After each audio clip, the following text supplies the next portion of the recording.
और आप इस तरीके के कार्य कर रहे हैं, ये बिल्कुल भी शोभनीय नहीं है। और यदि आप ज्यादा परेशान करेंगे तो मैं आपकी वीडियोग्राफी बनाऊंगा और सबको जो है लेटर जारी करवाऊंगा और आपकी पेयरिंग खत्म कराऊंगा। तो लिहाजा बेटर यही है कि आपकी जो बात है वो मैंने सुन ली है, मैंने समझ ली है और मैं इस पर कार्य कर रहा हूँ। प्रमोशन भी होंगे, इंटरडिस्ट्रिक्ट म्यूचुअल भी होंगे, इंट्राडिस्ट्रिक्ट म्यूचुअल भी होंगे, लेकिन समय से होंगे। आप सबकी जो समस्याएं हैं लगातार मेरे पास आ रही हैं और मैं इस पर कार्य कर रहा हूं। लेकिन आप जोर जबरदस्ती से कोई भी कार्य मुझसे नहीं करा सकते। यदि आप जोर जबरदस्ती से कोई कार्य कराएंगे तो मैं उसका फिर प्रतिकूल संज्ञान लूंगा। इस बात को कहकर फिर रामचंद्र जी ने अपनी व्यक्तिगत समस्या बताई। इधर हम बहुत परेशान हैं और जो है 80 किलोमीटर जाते हैं, मेरे दोनों पैर बेकार हैं। तो बोले समस्याएं सबके साथ हैं और हम इसका निराकरण करने की कोशिश कर रहे हैं। भाई हमने विभाग में प्रमोशन लेकर के आ रहे हैं, इंट्रा लेकर के आ रहे हैं, अंतर जनपदीय कर दिया और ये भी प्राथमिकता में है और ये भी होगी। आप निश्चिंत रहें। और उन्होंने सकारात्मक आश्वासन दिया है कि जल्द ही हम जो है इसे मध्यम मार्ग निकालते हुए कुछ न कुछ करने की कोशिश करेंगे। आप ये सब चीजें बिल्कुल बंद कर दें और धरना प्रदर्शन वगैरह ये सब चीजें खत्म कर दें। ये आप लोगों के आचरण के अनुकूल नहीं है।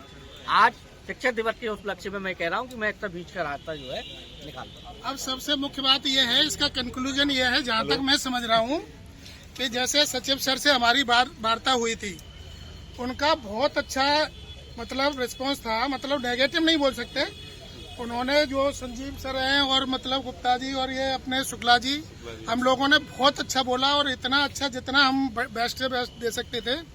तो मुझे तो ये जो है लगा कि सचिव सर से बहुत अच्छा हमको रिस्पांस मिला है। और हमारे साथ जो दरोगा जी गए थे, जो चौकी इंचार्ज हैं, सच बता रहे हैं, सच बता रहे हैं, बिल्कुल सच है। एक बार जो है उनके लिए मैं सच बता रहा हूँ, उन्होंने बहुत कोऑपरेट किया। उन्होंने हमारी बात सुबह से लेकर के 2 घंटे में समझ ली। और हमारे जो अधिकारी हैं जिनके नीचे हम नौकरी कर रहे हैं, वो जो इतने महीनों से नहीं समझ पा रहे। मैं सच बता रहा हूँ कि दरोगा जी ने 3-4 बार बोला, चौकी इंचार्ज ने, तो सचिव सर उनकी बात को सुनने के लिए बिल्कुल बाध्य हो गए। और उन्होंने फिर बोला हाँ सर हम कर रहे। दरोगा जी बोले कर क्यों नहीं देते, आज कर दीजिए उनको रिलीव। आज दरोगा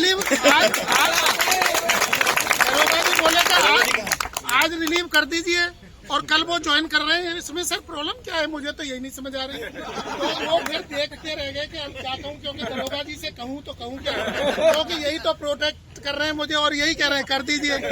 तो निश्चित तौर से सचिव सर पर दरोगा जी का भी बहुत अच्छा प्रभाव पड़ा है। और मेरे ख्याल से जो डीजी सर ने भी जो बोला है वो भी नेगेटिव नहीं है। घर के बड़े हैं और उन्होंने जो बोला है अच्छा ही बोला है। और मुझे ऐसा लगता है कि निश्चित तौर से ये हमारे फेवर में होगा और हमारा नुकसान नहीं होने वाला। थोड़ा इसमें समय लग सकता है, मैं सब भाइयों से बता रहा हूँ, इसमें समय लग सकता है, लेकिन ये मैं पूर्ण आश्वस्त कर रहा हूँ आज की बातों से और धरने से कि हमारा पैर नहीं टूटेगा और हमारा म्यूचुअल निश्चित तौर से होकर के रहेगा। अब आप बताओ कि करना क्या है। मेरे हिसाब से तो ये है कि आज के हिसाब से, और नहीं मेरी बात सुनिए, मेरी बात सुनिए भैया, मेरी बात सुनिए।